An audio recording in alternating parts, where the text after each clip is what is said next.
Welcome to Created by Design. I think this is episode 38, which is amazing to me. Thank you for joining me today. And if you are enjoying these videos, please hit like and subscribe. Then you'll get a notice every time I do record a new one. So today I've got several things again that I would like to talk to you about and share a few things that I'm doing and why do I do these videos?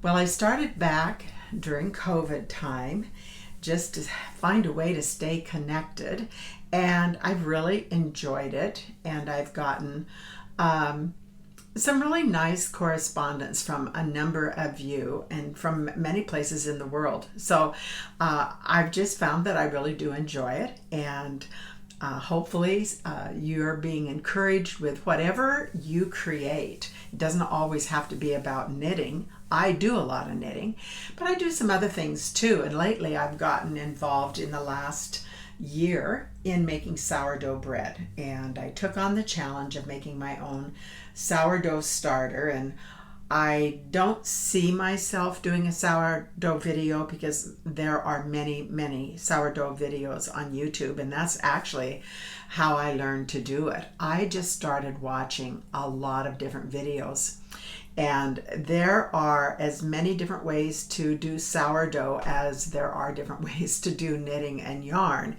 Pretty amazing.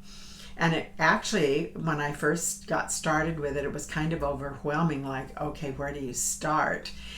And I heard somebody say, just jump in and start. Do somebody's method. And as you begin to feel more comfortable with the dough, you'll begin to branch out and try other things. And so I thought, well, that just makes total sense. And so that's what I've done. And my family loves the sourdough. We all had a little bit of issues with eating bread. And in fact, I had not really had bread, but on rare occasions, just because honestly, it gave me acid reflux. The sourdough bread, the homemade sourdough bread, does not at all. It's actually amazing, and it's wheat flour. I do get organic, and I get a whole wheat, but I do also mix unbleached white with it. I'm going to venture out now in making maybe a little bit of rye, but I haven't gotten that yet. So that's going to be my next adventure with the sourdough. But I find that it's, I'm retired, been retired for a number of years, just had my 79th birthday. And I still need to stay busy and do things that I enjoy, but things that I find value in. And so I'm enjoying giving some bread away to family, and we're just finding that it's kind of nice to have bread in the home again, because we had really stayed away from buying bread at all for, oh my goodness, the last number of maybe 3-4 years. Seldom ever bought a loaf of bread. And I know there's something in the fermentation that my body is happy with that particular bread. And so we're just finding all kinds of ways to use it. And the more you do it, just like knitting, the more you do it, the better you get at it. So that's just a little side note. Maybe one of these days I'll show you one of my loaves. They're pretty homemade looking, but they really taste good. So I'm happy with that. I have finished my little dog critter from Knitted Animals. This little dog I've knitted a hat for, and I was going to give you a little bit of tips on doing the hat. I took the measurements around the head, and so I knew how many inches the head circumference was. It's just like making a hat for an adult or a child. And then I knew what my gauge was. And I think with this particular yarn and the needle that I chose, I think it was 6 or 7 stitches per inch. And so I made that calculation, and then I did the inches times the number of stitches, so I knew how many stitches to cast on, and then I reduced it down by, I think, maybe 4 or 5 stitches, because you want a little bit of give to the hat to be snug to the head, not fall off. And then I just followed my instincts on how you knit a regular hat, and making my decreases like you would if it was a larger size hat. And when I thought it was tall enough, I just stopped knitting and gathered it up around the top. And you can use that method for making headbands or other styles of hats. This one was a pretty simple one. And so that's, you can get carried away. I really just used one color, but you could certainly make a Fair Isle design hat, all kinds of things to match his little Fair Isle sweater. I'm not necessarily following the clothes design particularly in the book. Some of them I've made exactly as the pattern book calls for, but it's just kind of fun to improvise and use different yarns and do different things each time. I get bored if I'm doing the same thing over and over again. The other thing that I did on this is the new tennis shoe out of her latest book. She has 2 on these little critters. And I've really been one to knit everything in the round as much as I can, eliminating the seams. But this little toe area here is a little harder for some people have asked questions about trying to figure it out. And I thought, well, maybe this is one of those shoes that really needs to be done in the flat and then sewn up. So I did that. I did it in the flat and sewed it up, and honestly I didn't find that was any easier than knitting it in the round. You just have to figure out how many stitches over you need to go to start your white yarn.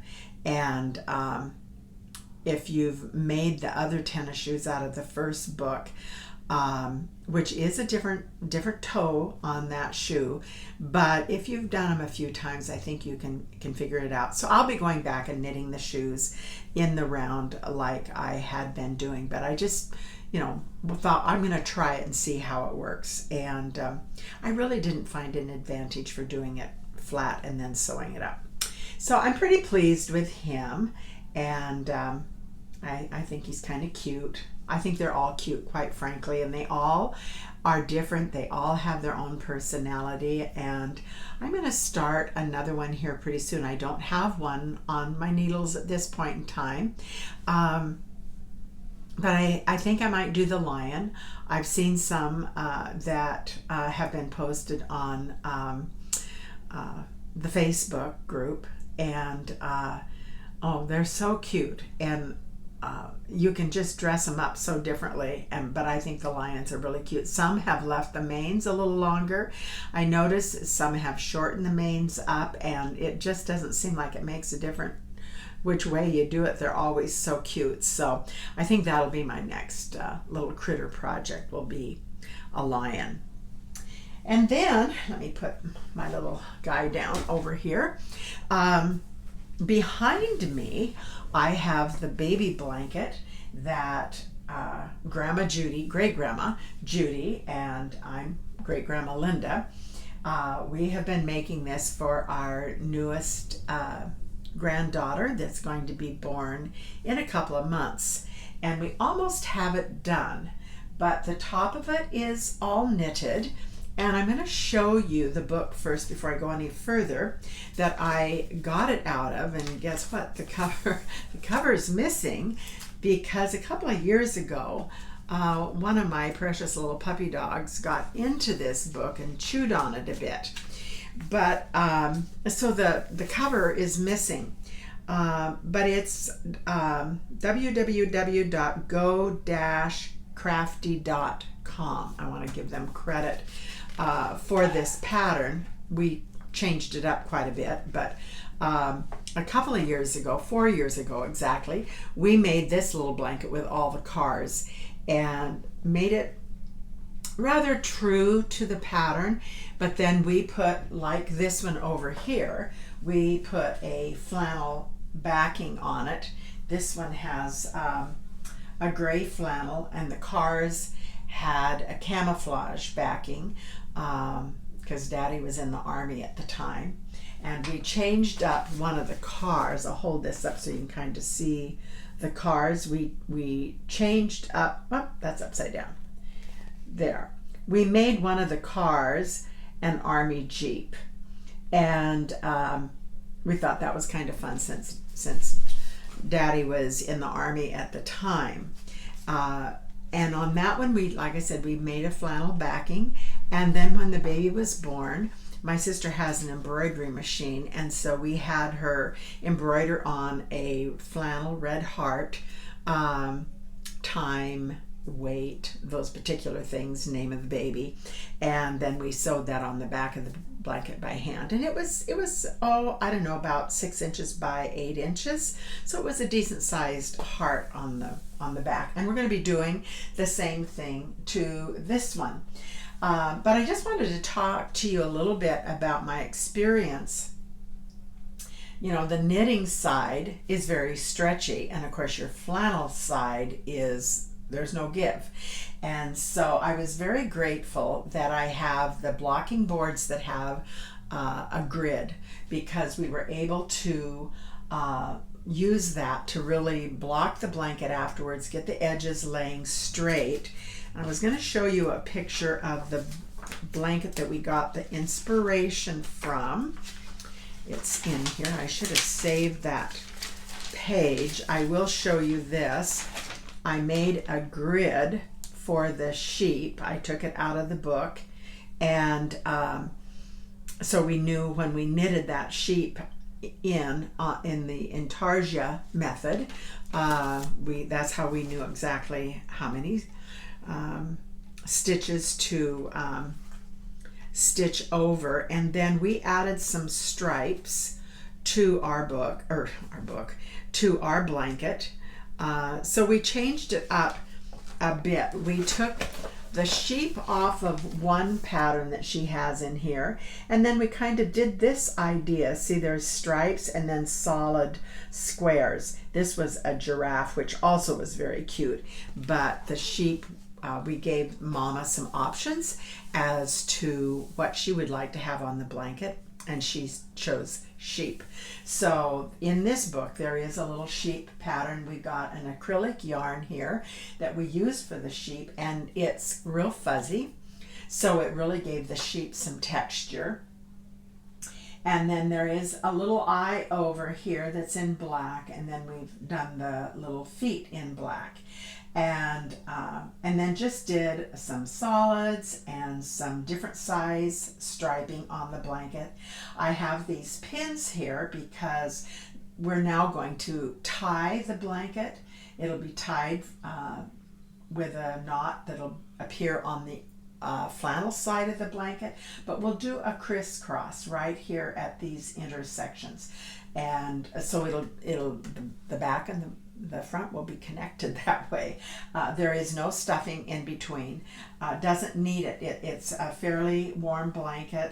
We found this really, really nice quality flannel, and so it has some nice weight to it.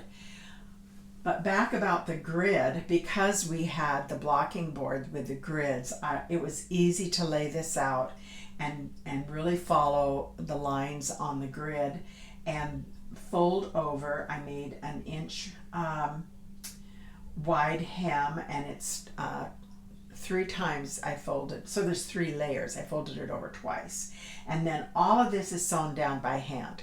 We debated as to whether we were going to try and sew this on the sewing machine, and decided we would take a risk if we did that, with the knit side maybe not wanting to move under the sewing machine quite as even.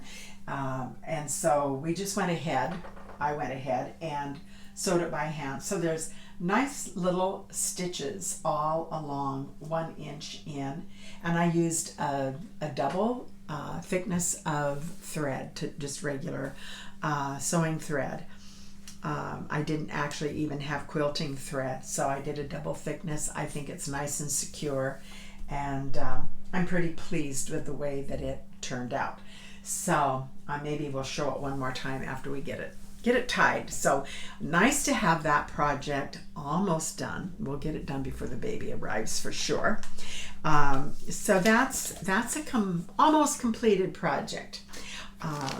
Then, of course, last time I talked to you about the saltwater socks, and I've actually given away a couple for family birthday presents. That was kind of fun. And so I have some new ones started. These are nice and bright. This sock, I've got the heel started. I just have turned the heel, but I haven't gone any further. This sock here, I've turned the heel, and then I've started up. This is the top, the ankle up here, and now this is the foot out this way here. So I'll just continue on with the random size stripes. But these are really fun because they go quickly, and I really am making them for kind of a slipper sock, not really a sock that you would want to put in a boot. Here in Oregon, we just don't need, unless you're mountain climbing, heavy socks, and mountain climbers have very specific socks they want to wear. So I'm making these just for fun slipper socks. They're quick, so it's a nice project for me to be able to pick up on if I don't want to concentrate on something. I do well having different options, and so that is I can sit and watch TV just fine doing those, but I guess the idea of knowing that I'm going to get them done in a relatively short time, I just enjoy that of getting something done. I've got a big project here I'm going to show you, and I know it's long term, and I don't always feel like I'm just mentally not prepared to sit and really concentrate on it.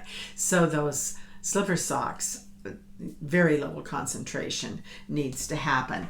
And I like to have small projects if we are going to go someplace and I know I'm going to be waiting for a while, especially like, if you're in a doctor's office or you're waiting for somebody to have a haircut. This is a regular sock. This is socks for me, and this is out of a nice washable wool. I decided to make them striped. It'll have the sweet tomato heel, and I'm just making up my own pattern as I go as far as the design. I've made my socks enough to know how long the body needs to be, how many rows, and so it really, once you get to that point, you don't have to concentrate on it so hard. So this is a nice to have these. I've got 2 of them started. I like to, I don't have the second one in here. I like to have a quick and easy project. It's small. It sits in a nice small bag, so I can take it easily and have it with me if I sit and wait. It really makes the time pass by. So this is a slower project just because I really don't knit on this at home very much. I knit with a group of gals on Wednesdays, and this is the project that I take because you can knit and talk and not lose your place. So that's kind of an important thing to remember when you're, depending on what you're knitting on. If you're knitting in a group that likes to talk and laugh, and then it's kind of hard to have a pattern that you're really having to watch closely. So this is that project. I did want to show you the saltwater sock book. I'm just getting a lot of nice ideas out of this book. Some of the socks I've followed exactly as the pattern says. but many of them I've taken ideas and I've put it into my own sock design. And it's good to pick one and, you know, really do it completely like the pattern says, to get a really good solid foundation for what that sock is supposed to look like, how are they doing the heel, etc. And then from there you can just take off and use all kinds of different yarn if you want to. Especially for slipper socks, I think they're very forgiving for the sock yarn that you use, because my thinking is a slipper sock is a little looser fitting on the foot. It's not quite as critical as a sock that you're going to put down in a shoe or a boot.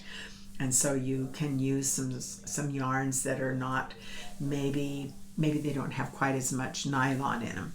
This yarn that I'm using does have, it's 100% superwash wool, so it can go in the washing machine, and for the slipper socks it seems to be working great. So that would be the only thing I would say about slipper socks. You do want them to be a washable yarn, and this doesn't feel bad on the hands. That's the other thing, that I like to have a yarn that feels good on the hands. And then I'm not going to have an update today about Carrie's garden. It's still really, really wet here in Oregon, and we have had some really cold weather. So they're not working in their yard very much at the moment. But we do have some seedlings, or she does have some seedlings started. So she's out of town for a couple of weeks on a business trip, and I suspect when she gets back we'll be doing a catch-up on some of the seedlings that she's starting, and a little bit about that process. Now I want to show you my long-term, it's going to be a long-term project. I am making a lace, actually it'll be a wrap shawl. It'll be long, it'll go around me a couple of times, and so I want to talk about this. I've made lace in the past. I love it, and it's kind of one of those things you do for a while and then you step away. I stepped away probably the better part of a year, and now I just was ready. I was ready to do the challenge of a lace. And I say it that way on purpose because lace is challenging. However, if you are a knitter that really wants to improve your knitting skills, improve your skills with reading patterns, having a better understanding, I would really encourage you to consider doing some form of lace. And it does not, the word lace might scare people to death, but it shouldn't, because some lace patterns are not as difficult as others. I'll just say that. It's like anything with knitting. There's different levels. And truthfully, this yarn that I'm using, I got in Estonia, and it is called cobweb. Some people call it spider web. It's super, super, super fine, and it's what they make their lovely shawls out of, that they tote about being able to actually, when it's all folded up, that it will fit through their wedding ring. And you actually can find on YouTube some videos about that, and honestly they are exquisite. And I was going to do that with this yarn, and I started out, I have this book, I've done a couple of shawls out of it, but not in the super fine. I've doubled the yarn, and I thought, I'm going to make myself do it out of the single ply, really fine. And I worked on it, and I thought, I'm not enjoying this. I know how to do lace, and at my stage of the game, how stressful do I want to make myself? I still want to enjoy what I'm making. So I had a skein of the yellow, and the other one dropped here. I'll pick it up, a skein of the white. And I don't even remember now how many yards. It's a lot of footage in these skeins. Well, when I put the two of them together, I thought, oh, well, I kind of like that look. And it's more of a fine fingerling weight. It is still very fine. It will still make a very nice lace. And I'm going to just try to hold it up here a bit.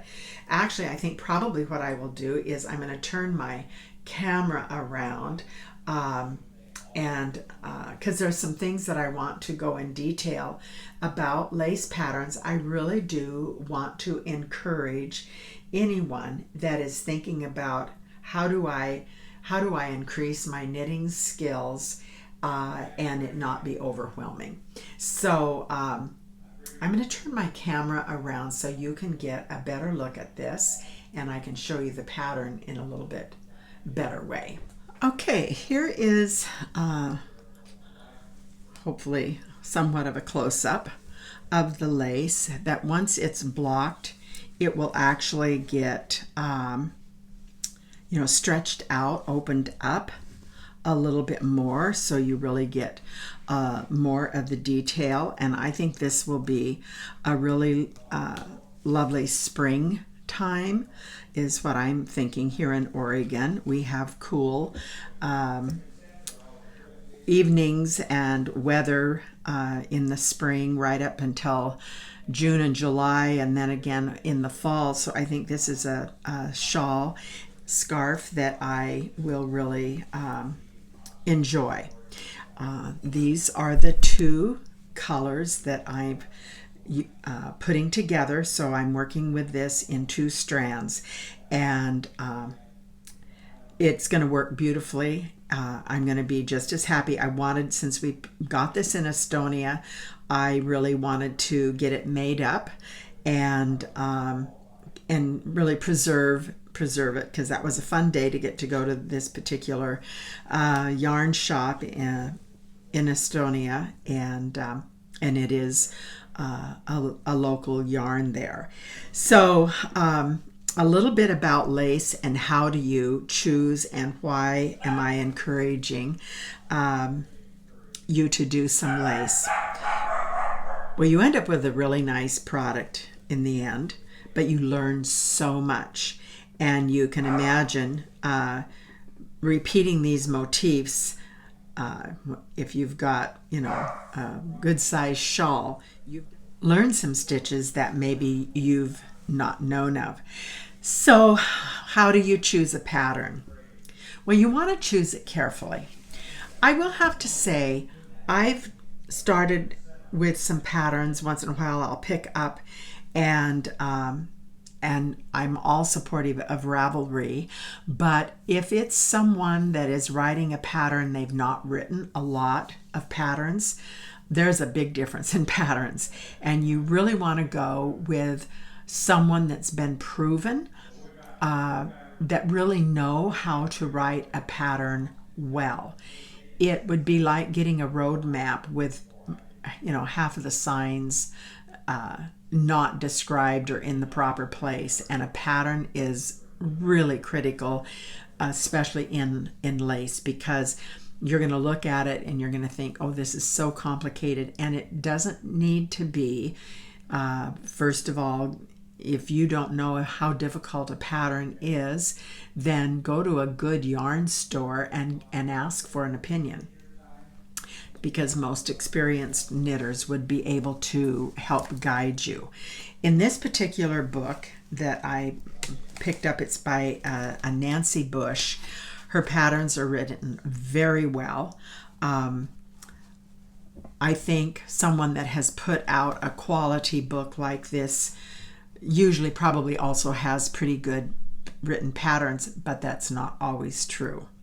So it is kind of a guess and by gosh, but if you know other knitters, ask opinion. Go, like I say, go to the local yarn store and ask maybe their opinion. This has some lovely shawls at all different levels. They've got really, really good instructions in this book. That's just, when you can go and see a book and you see detail like this, you can be pretty assured that this is a pretty well-written book. And you want to read the beginning of the book. If they've got narrative in the book, which this one does, it talks all about the lace knitted in Estonia. And you will soon find out they start telling you what are some more difficult stitches. And for instance, on this scarf here that is just lovely, you see all of these nups, I think is how they are described. This is a 5-stitch nup, and there can be a 7-stitch nup. And that makes these little baubles. They are not easy.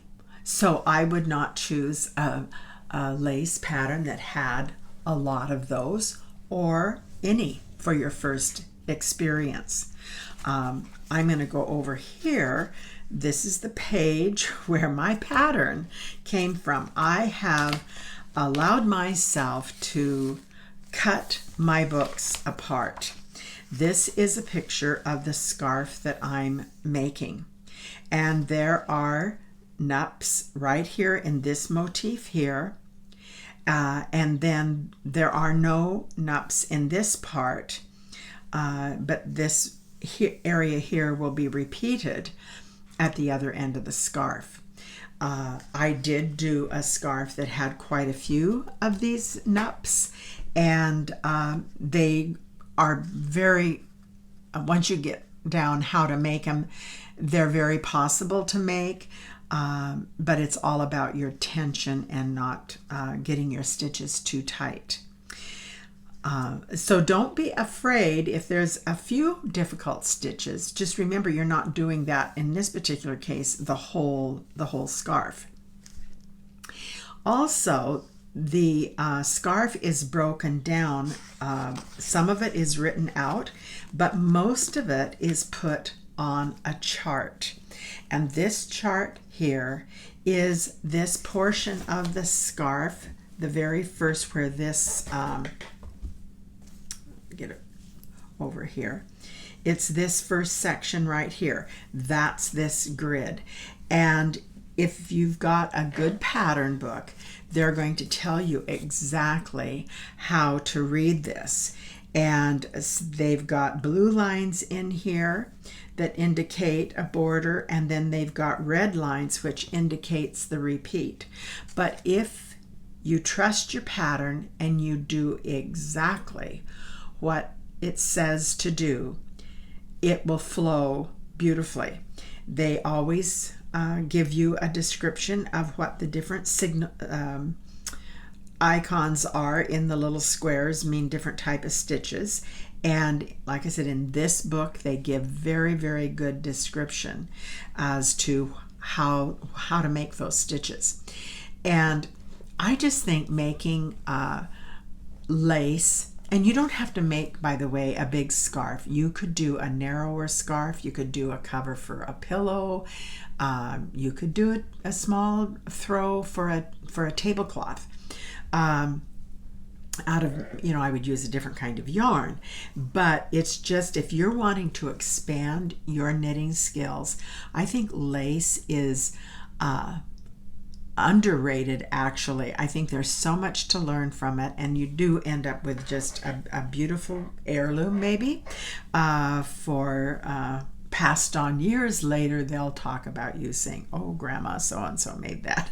Well, maybe not, but you just are going to learn a lot, and you feel so accomplished when you get something like this finished.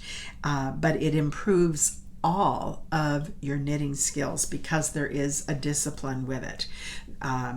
You just have to be, now I'm going to tell you to do something that I didn't do, but I try never to lay my knitting down without the little rubber stoppers on the end, because this is slick. And honestly, I really need a different needle because my cable is almost a foot longer than I need it to be. And so I'm kind of fighting that long cable. I don't need to have that long of a cable.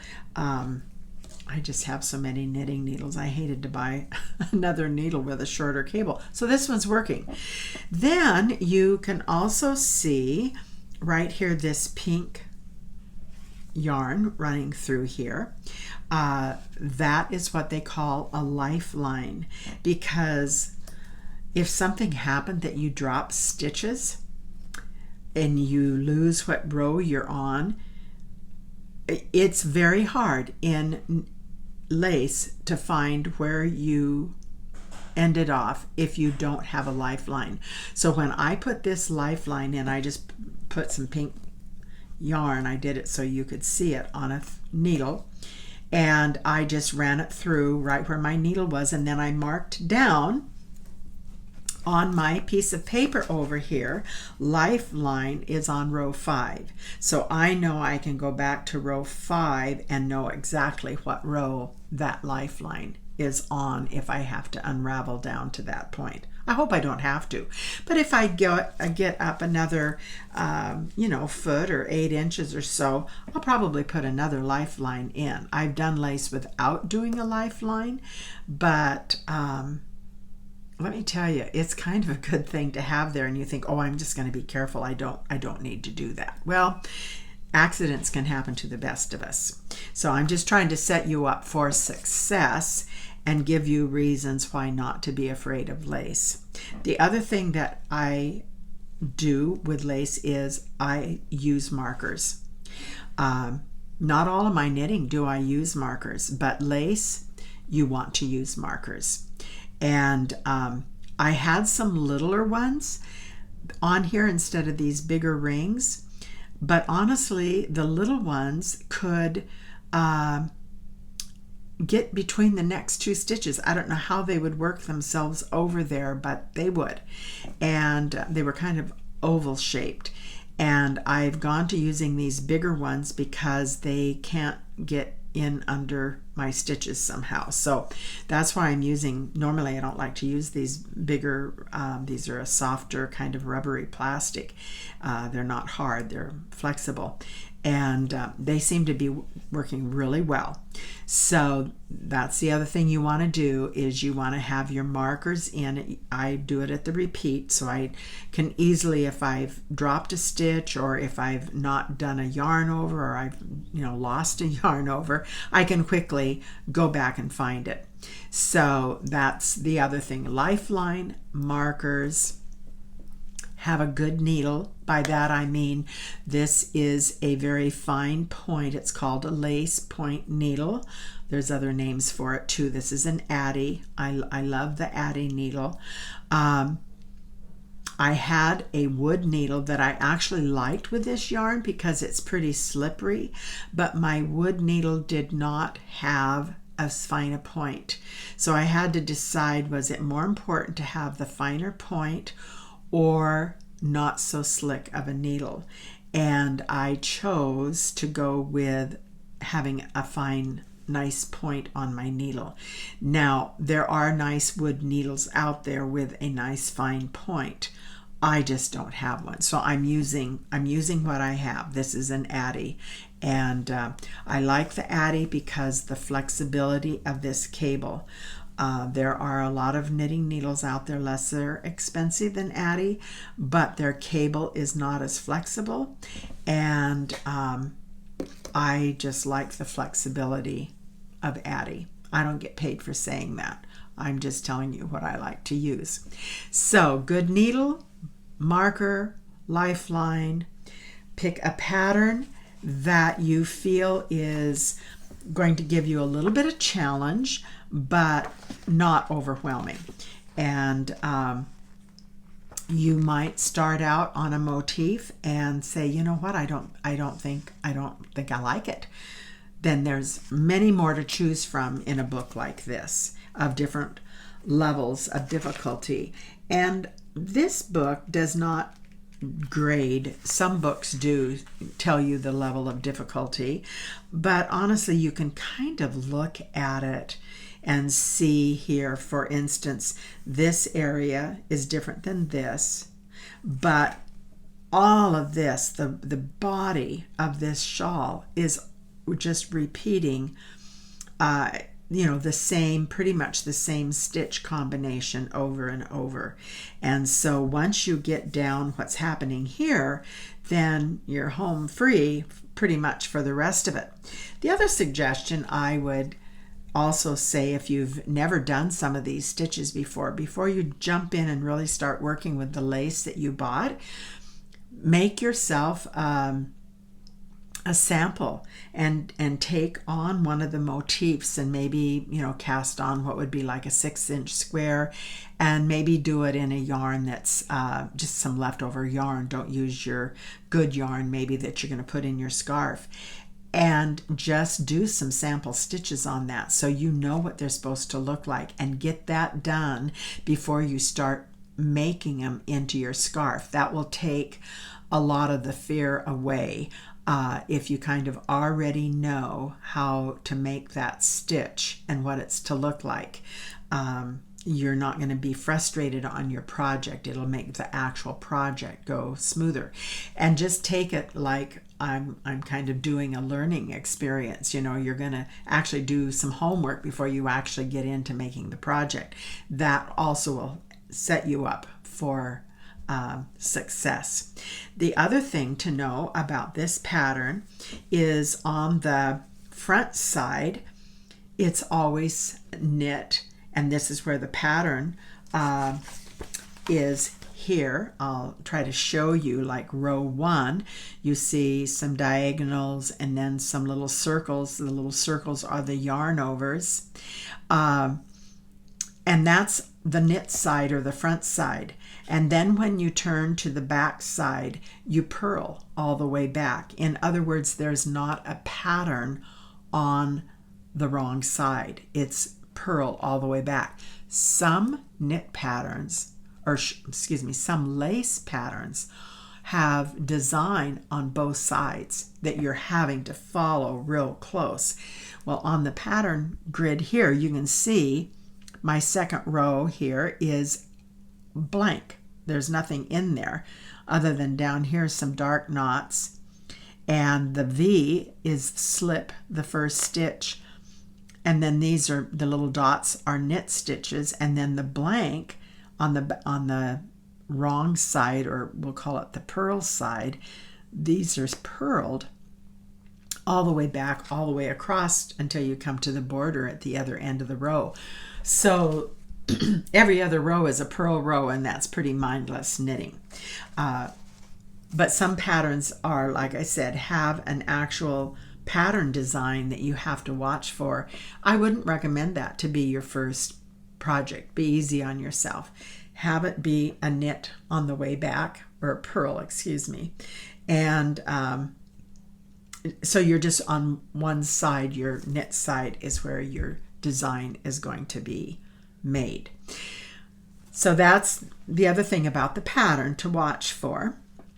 And then you can see here, this is a metal board. This is my magnetic ruler, and I am not too proud to say I have a pen right by my side when I'm knitting on this particular project, and I indicate what row I'm knitting. So I have just finished, I know, row number 12. That was my purl side back. So my next row is going to be 13. So I've moved my magnetic ruler up, so all I can read is the row right under the magnetic ruler. It's row 13. So when I start that row, I'm going to put down a 13. I'm going to circle it to know that I've actually started that row, so that if the phone rings or I have to get up and lay my work down, I can look at this and say row 13 has actually been started because I've put my circle around it. And when I end that row, I'm going to put a line through it so I know I've completed row 13. If I lay my work down, pick this back up, I will know that I'm actually going to do the next row after 13, which of course is 14, and it's a purl row. I'll know right where I'm at in the pattern. That saves me a lot of time not having to pick my knitting up and read it real closely. When we pick up the work and we look at it, it's called reading your knitting. And if I hadn't written this chart down like this, I could tell that I'm on a row, that there's a yarn over. This happens to be, this is a, what's that one called? I'm not going to be able to see. It's slip 2 and knit 1 and slip the 2 over the top. That's what that stitch is. And so I can read it, and I could go back here and figure out exactly, looking at my knitting and looking down at the pattern. But that takes time. So by taking a little bit of quick time and writing my numbers down, it saves me a lot of time. So the other thing I have on my little yellow piece of paper over here is I have a 1, 2, those are circled and crossed out, and I'm on number 3. That's because my pattern here, I hope I can show you this. Yes, I can actually move this and not. My pattern here from 1 up to row 20 says work 14 times. So just this section, I'm going to work 14 times. I'm on number 3, and I'm at row 13 the third time through this section. So lace knitting, you just want to keep track of where you are in your pattern and find the easiest way to do it. And then after the 14 times are done, then it says from row 21 up to row 61 to work that once. And that will be the other mirrored end of the shawl, and it'll look just like this end here. So the grid, when you first look at it, might look complicated, but it really isn't. It's actually broke down to make really good common sense once you know what to look for. And if you've never done a lace, of course you don't know what to look for. So hopefully these little hints will help you. And I love having this little metal board. I think I used to use this when I was cross-stitching or needlepoint or something. And I give myself grace, like I say, to cut pages out. I always put them back in here when I'm through. I've got some other single pages in here that I've made before. I've made this scarf here. And this one would be a great one to do too, the peacock tail and leaf scarf. That would be lovely to do. And you can do them on heavier weight yarn. You do not have to do it on a fingerling. You could actually make a heavier scarf out of a sport weight. You're going to end up with a bigger scarf unless you cut out a couple of the motifs. But you don't have to do it on super, super fine.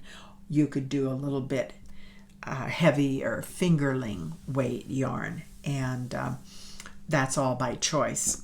So I hope that encourages you to try to expand your skills. I think it's good to be challenged and to continue to learn. It just will improve all of your knitting. Trust me, by the time you get a scarf made, you will feel very accomplished. I also will say this is done on a 5 knitting needle. And for some of you that may surprise you, because usually we think, oh, really fine yarn, it would be on a size 1 or a 0. And yes, you could do that. And what would that be? It would be, well, number one, your scarf would be a lot smaller, so you would have to add stitches, right, in order to make it the width that you wanted it to be.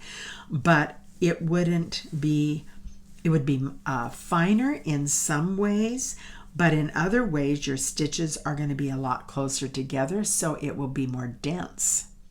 So fine yarn does not always mean you go to a real little needle. Like, for instance, a pair of socks that's made out of a lightweight sock yarn. You want a small size needle, a small gauge needle, because you want that sock to be dense. But in this case, you want your lace to be open and the motif to show off.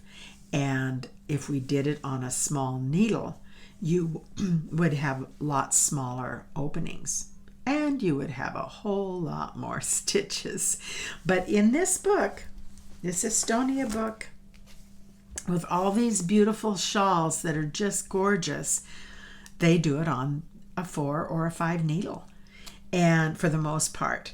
And so, you know, we're not talking having to use a tiny needle.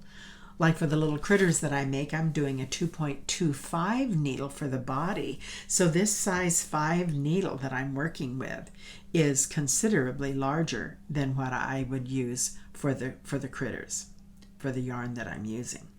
So I hope that inspires you. I will keep you posted about my lace project. I have no time frame. I am enjoying working on it, and I just think it's nice to have different options when you sit down, because you're not always in a mindset of I want to concentrate. And honestly, with the lace knitting, you do have to concentrate a little bit more, because every row the pattern changes up a bit. It's pretty easy to memorize going across the row once you've done it once for each motif, but you do have to be looking pretty close to your pattern. Socks, saltwater socks, a little more mindless. That would be kind of like knitting some hats, unless it was a Fair Isle hat. Then we're going to be watching the pattern closely, right? So that's what I'm working on. I thank all of you who have signed up to subscribe to my YouTube account. I'm really having a lot of fun with it. If you haven't subscribed, please hit subscribe and you'll be notified the next time I make another video if you would like. So thank you for watching, and we will see you on another day. Bye now.